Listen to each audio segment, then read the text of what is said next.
Good morning. Happy Thursday.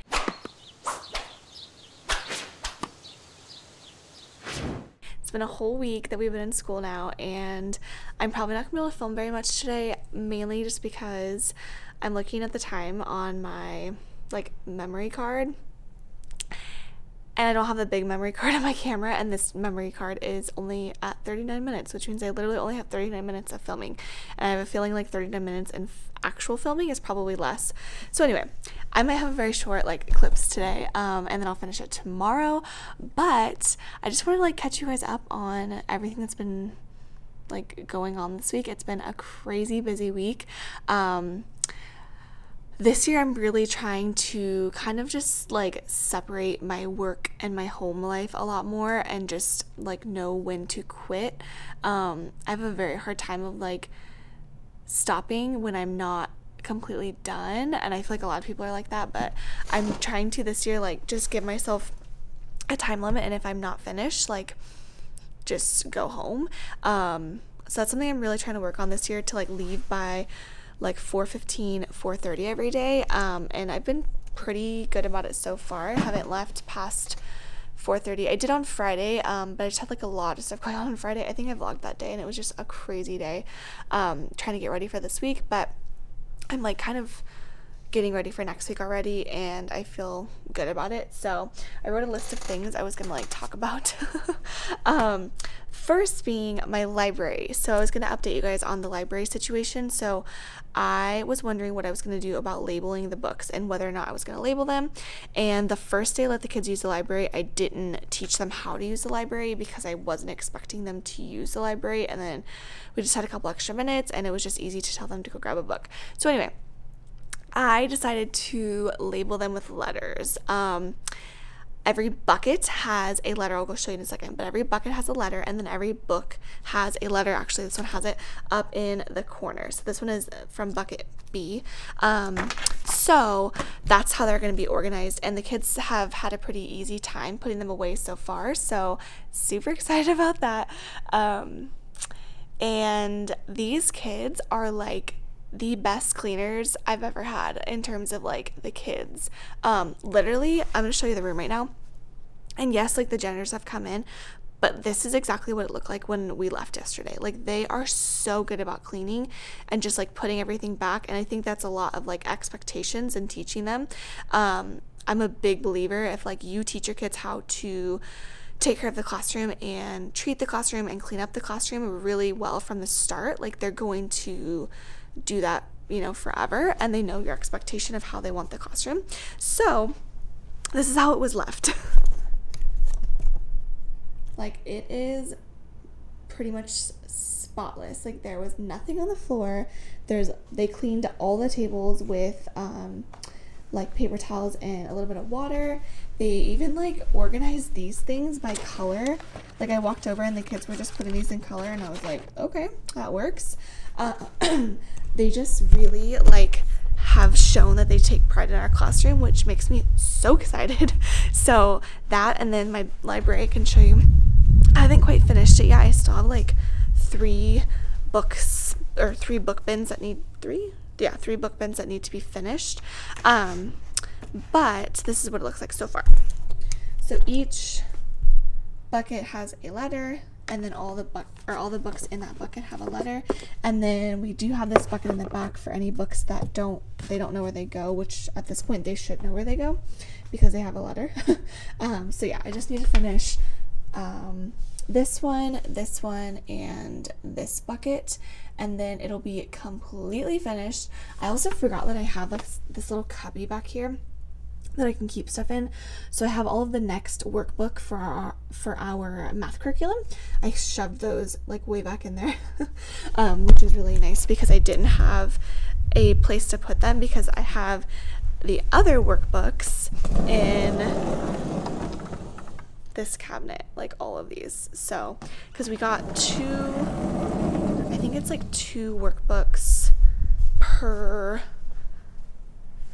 kid per or not per module, but it's for 2 separate sections of the year, I think. maybe it's even 3. I don't even know. But it's a lot of workbooks. So that's that. I did lose my math TE that we literally just got, and I lost it, and then I finally found it. It was underneath the seat or underneath like the seat cover that we use for the dog, in the back seat of the car. It was underneath it, and I was looking for it forever, and I was like so scared that they were gonna be mad, and I found it though, which is good. So that's awesome. The other thing I was gonna share is just kind of like what we've been doing. So we have actually been working a lot on like assessments for this week. They have to take their iReady test. Let me set that down. They have to take their iReady test. So they've been working on that, which is on the computer. And then, so that's been taking up a lot of our time.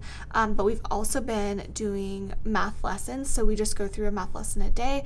The math curriculum, which we're using Eureka this year, is like 180 lessons, I believe, and so you have to like start basically from the beginning. So we've just been doing a lesson a day, and it's been going okay. I don't know, I need to like get myself more in the groove of it. I just feel very like just flustered when I'm doing it still, just because it's so new and it's so different. So I don't know if you guys teach Eureka, or I think it's called Engaged New York or Eureka, but it's the same thing. But if you guys teach that, like, comment down below and give me some tips or some pointers, or like anything that's kind of like worked for you, because I'm just kind of riding the struggle bus with it. But it's fine. The other thing we've been doing is we did start centers. So my partner and I think I showed this last week, maybe, I don't even know. But my partner and I have just been, we made a very basic literacy center checklist. So if you've seen any of my past videos, we do like checklists for centers, and they go through their checklist and like do their stuff, whatever. So we just made a very basic one. Everyone has the same one. Normally we have like different versions, and so it's differentiated. This is just the same for all. So literally all they're doing is they're reading for 15 minutes, and then they're writing about what they read.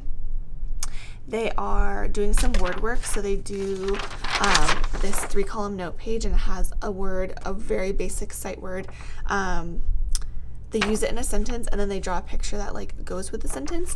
And then on the back side, they have a circle map, and then they fill it in, and then they write from the map on the bottom. And so those are their 3 centers, and that's literally all we've been doing. I haven't had the chance to let them be independent with it yet. We still are like doing it together, which is fine. But my whole goal is like hopefully next week, hopefully they can be a little bit more independent with it, because I'm not going to change the centers, and the next week I can hopefully start DRAing the kids, which is their reading test. So that's my plan for next week. We'll see how it goes though. So we've been doing that, and then other than that, it's just been like the assessments and everything like that. I guess I don't have any, but we've been doing the All About Me bags. Yeah, I don't have any, which is just like a bag, and they put 3 to 5 things in it, and then they can, you know, explain it to the class and talk about themselves so we can learn from them. So we've been presenting those, and yeah. So the other 2 things I was going to talk about, I think I'm going to wait till after school because I want to get to work, which is just expectations. And like a lot of people ask how to teach expectations, and I was going to give you like my tips, I guess, of how I teach expectations. And then another like tip that I've realized that I always do, but I didn't realize that I always do, and I realized it's a really good tip, I guess.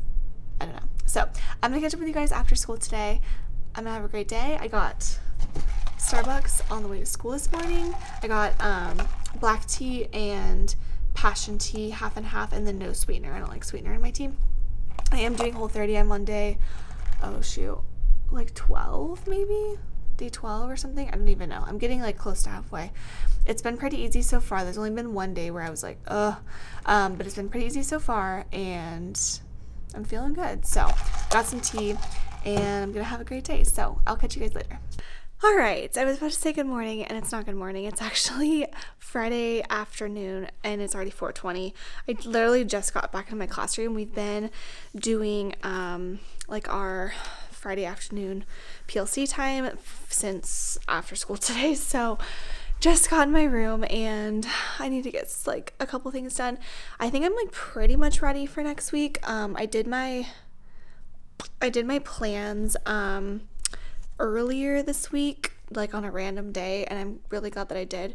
And then everything is like prepped, and we're kind of like next week getting into like a real like normal routine. So I don't feel like I have as much to kind of like plan outside of that, because once we have our routine down, it's like easy to just kind of every week, it's like you just go through the notions. It's just like the last couple weeks have been so just not normal. So yeah, I don't know. Today was a good day, good Friday. It was our first like, I don't know, last Friday was like the second day of school, so it didn't feel like a real Friday. So today was like a real true Friday. And now Fridays are like my really easy days because we have PE on Fridays now. We have it every week, which is really nice because we already have like early day on Fridays, and then now we have PE, and we have to teach math, like a math lesson every day now because of Eureka. And so I have to teach a math lesson on Fridays, which I didn't normally do in the past. I would just do like review or something, but I have to now. So that takes up like a whole block of my time because that's like a non-negotiable. So, and then we have to do like, we have a second step program, and it's like a social emotional kind of like skill, I don't know, like just like behavior skills. And we have to do that for 30 minutes a week. And so I fit that in a 30-minute block on Friday. So I literally like don't have to plan anything for Fridays, which makes my Thursday night really, really nice. I never caught up with you guys after school though yesterday. Why? What was I doing? Oh, I came back in my room and I just wanted to leave at 4:15, like I said. And so I was like trying to bust out stuff because I had, oh my gosh, I had like quizzes that needed to be graded for today, for my meeting this morning. So yeah. Anyway, couple of things I was going to share with you guys. I have a list. Let me look at my list. Oh, how I've been teaching expectations, or like how to teach expectations. That's like a question I swear that I get so much. I'm going to sit down. I still get that question so much. Like, how do you teach expectations in your classroom, like each school year? And the biggest tip that I have is to just be consistent and like don't let anything slide. Like the second you let something slide and you're not consistent, they will walk all over you. Like if they're lining up or like doing whatever, like if they don't do it perfectly, like you keep making them redo it until they have like matched your expectation. Because the second you are like not you are loose with it and you're not tight with it, then as terms that we use in my district, but the second you're like not tight about your expectations, like they understand that that's not an expectation for you anymore. So I feel like just every single thing you do, you make them do it until it's perfect. Even like sometimes callbacks or anything on the carpet, like we keep doing them and I'll keep saying them until they're absolutely perfect, just so that they know the expectation. So yeah, that's like my biggest tip. Honestly, so many people always ask about expectations, that like buzzword of expectations, and that's it. Like, and then you also need to be insanely clear of what your expectations are going to be. Like creating some sort of like matrix or something to have like, what is the expectation when they go to get scissors? Like, how are they going to do that? Like, you need to have that very clear going into it so that you know exactly what you're looking for. Because if you have them do it like different ways every single time, this camera is so heavy, oh my gosh. If you have them do it a different way every single time, it just gets messy because they never know what to expect. So sometimes if I'm not sure, like if something has changed, that's not gonna work. I guess I could just stand up. If something has changed, like if something has changed from like one year to the next and you don't know like how exactly you want to do it, I always tell the kids like, this is the way we're going to do it right now, and I might change it, but for now, this is the way I want you to do something. Like this year, we used to have a group that we would switch within our grade level at the end of the day, and they would get back, we'd have 10 minutes before they'd go home. So our pack-up routine looked a lot different than when we don't, or when we have a lot more time, because we can actually take her time a little bit more and not feel so rushed with the pack up, and the room can get more clean. So I wasn't sure how I wanted that to look, and I have to like let them know that before teaching them the routine, because I'm telling them like we're going to develop that routine together. But that's not for everything. Like pretty much everything else, like I pretty much have a way that I want it to be done, and I make sure that they follow that way. So that's like the biggest thing I feel like with teaching expectations, is that you need to be insanely clear and you need to stay consistent. I think that's pretty much it. Like literally everything, like down to like how do they go use the restroom, how do they walk out of the classroom, how do they line up, how do they, sit at their seat appropriately. Like every single thing, you need to have an idea of what you want that to look like before going into anything. So that was my other thing. And then the last thing I was going to share with you guys was like a tip that I realized that is like kind of genius, and it's something that I've kind of grown to do more, but I've realized how easy it makes things, is to like color code everything. And I mean that like, okay, so say you get all the kids like folders. Yeah, it's really nice to be like, get out your yellow folder. But I guess if you have a desk, that like would be okay. But like we don't have desks. So everything is like pretty much always in stacks or like together. So like all the kids' folders are in one, thing. But if you keep all their stuff in like various colors, then they have an easier time going to find their stuff, and it just cuts down on time like a little bit. So like in my folders, I have yellow folders, green folders, purple, blue, and red. And then when they go to grab their folders, I set them in stacks on the counter so they can just go to their stack, versus like having a whole pile of yellow folders and then each kid has to sit there and sift through all the folders. Takes so much longer. Then they just have to sift through like maybe like 5 folders or 6 folders versus like 25 folders. And then same thing with like, I just made these library cards, and they have like that has their name actually right here, but it have like their reading level, and then it has on the back side they're like, I don't even know, I can't show you any of that. It has their barcode for the library. Last year all of mine were the exact same color, and when I'd go to the library, I'd put them all on the table. They'd have to sit there and like sift through which one was theirs. But this year I've got all these different colors, so then they'll be able to just very quickly grab their colors. So color code everything, because it makes your life easier in passing things out or doing anything like that, because they just know what color they are, which color to go to. I even did that last year with my writing notebooks. They were all different colors, and the kids just knew like which one to go grab or which one to kind of look for. Like it just saves time.